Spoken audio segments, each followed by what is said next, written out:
હું જ્યાં પણ છું, જે પણ છું, તે સૌના સાથ સહકારથી છું. અત્યાર સુધી મારાથી જે પણ સેવા થઈ છે તે અનેક સંતો ભક્તોને આભારી છે.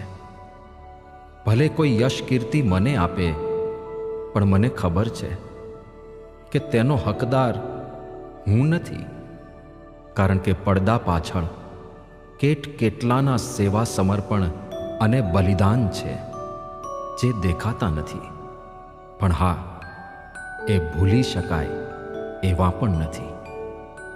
જે જે થયું સંગાથથી